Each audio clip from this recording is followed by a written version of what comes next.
प्रयागराज पहुंचे मुख्यमंत्री योगी आदित्यनाथ ने कहती बड़ी बात। कहा, सनातन धर्म सुरक्षित नहीं तो कोई भी अपने आप को सुरक्षित ना समझे।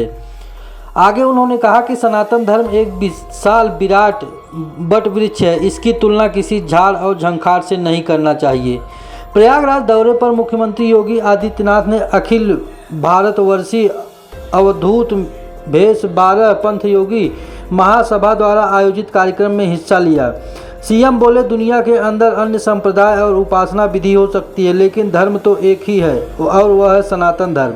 महाकुंभ के पावन आयोजन पर पूरी दुनिया से आए लोगों को एक ही संदेश देना है और वो है महाकुंभ का संदेश, एकता से ही अखंड रहेगा देश। भारत सुरक्षित है तो हर पंथ संप्रदाय सुरक्षित है। अगर भारत के ऊपर कोई संकट आएगा तो कोई भी पंथ और संप्रदाय अपने आप को सुरक्षित ना महसूस करे। दक्षिण पूर्व एशिया के तमाम देशों में आप जाएंगे, जहां भी सनातन धर्म पहुंचा है, भारत की सनातन संस्कृति पहुंची है, वहां पर उन्होंने अपने कार्य से, अपने व्यवहार से, वहां पर भारत के मूल्यों और आदर्शों ने वहां के समुदाय को अपनी ओर आकर्षित किया। सनातन धर्म के मूल्यों के साथ उन्हें जोड़ने का काम किया। आज भी आप दुनिया के अंदर देख सकते हैं, दुनिया के तमाम ऐसे देश हैं जो अहिंदू होने के बावजूद भी जिन्होंने राम की, कृष्ण की या फिर बुद्ध की परंपरा को स्वीकार किया है और बड़े गौरव के साथ उस परंपरा के साथ जुड़ने में अपने आप को गौरवान्वित महसूस करते हैं। आप इंडोनेशिया में चले जाइए, उपासना विधि इस्लाम है, लेकिन कोई उनसे पूछेगा, किसी इंडोनेशिया वासी से कोई पूछेगा कि आपके पूर्वज कौन हैं, तो कहेंगे राम हमारे पूर्वज हैं। आप कंबोडिया में चले जाइए, लाओस में चले जाइए, आप वहां पर जाकर के पूछिए, थाईलैंड में चले जाइए, पूछेंगे कौन है, तो लोग कहेंगे कि हमारे पूर्वज तो बुद्ध थे, महात्मा बुद्ध थे, बुद्ध के साथ अपना संपर्क संवाद बनाते हैं। आप दुनिया के अंदर किसी न देश में जाइए, किसी न किसी रूप में भारत के साथ वे जुड़ते हुए दिखाई देते हैं। एक अंधकार का युग था, आज से उभर करके हम लोग सिर्फ आगे बढ़ रहे हैं। लेकिन जितना सकारात्मक माहौल है, उतनी ही चुनौतियां भी होती हैं, उतनी ही चुनौतियां भी होती हैं। पर याद रखना, कोई भी धर्म, हमें दो चीजों का ध्यान बहुत मजबूती के साथ रखना होगा। सनातन धर्म एक विराट वट वृक्ष है, उसकी तुलना किसी झाड़ और झंकार से नहीं करनी चाहिए, छोटेपन से नहीं करनी चाहिए। दुनिया के अंदर अन्य संप्रदाय हो सकते हैं, पंथ हो सकते हैं, सेक्ट हो सकते हैं, उपासना विधि हो सकती है, धर्म तो एक ही है, वह सनातन धर्म है, यही मानव धर्म है। भारत के अंदर जन्मे में जितनी भी उपासना विधियां हैं, वे पंथ और संप्रदाय की उपासना विधि से भले ही अपने संप्रदाय के साथ जुड़े हुए हों, लेकिन निष्ठा और आत्मा सबकी सनातन धर्म में बसती है। इसीलिए तो हम सब एक साथ यहां बैठे थे, एक साथ बैठे, कोई भेद नहीं। जब हम संत एक साथ मिलते हैं तो ऐसे मिलते हैं जैसे गुरु भाई मिल रहे हो आपस में, कोई भेद नहीं होता।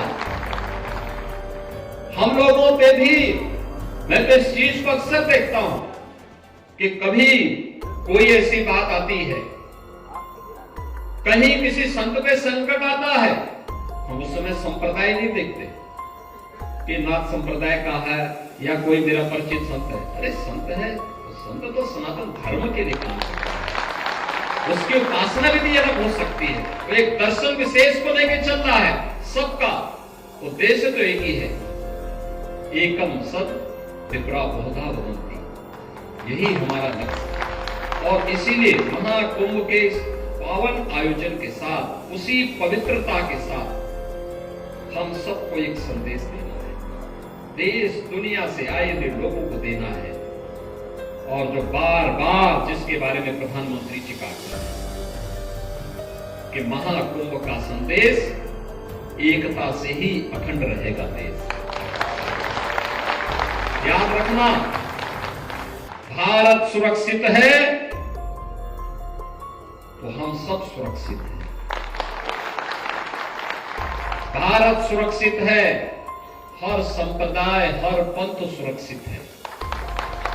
और अगर भारत के ऊपर कोई संकट आएगा तो संकट सनातन धर्म पर आएगा। सनातन धर्म पर संकट आएगा तो भारत के अंदर का कोई भी पंथ और संप्रदाय अपने आप को फिर सुरक्षित महसूस न करे, और संकट सबके ऊपर आएगा।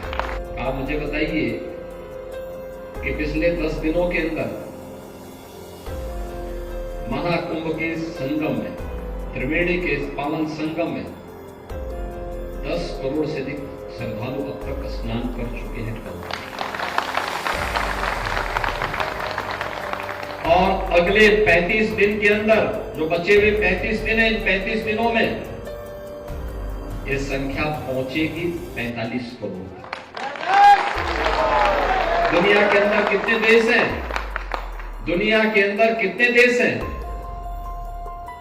जो 45 करोड़ लोगों को एक अस्थायी सिटी में आमंत्रित करके उनको जोड़ने का संदेश दे रहा है? और दुनिया के अंदर कौन सा ऐसा देश है और जहां पर कोई भूखों नहीं सो सकता?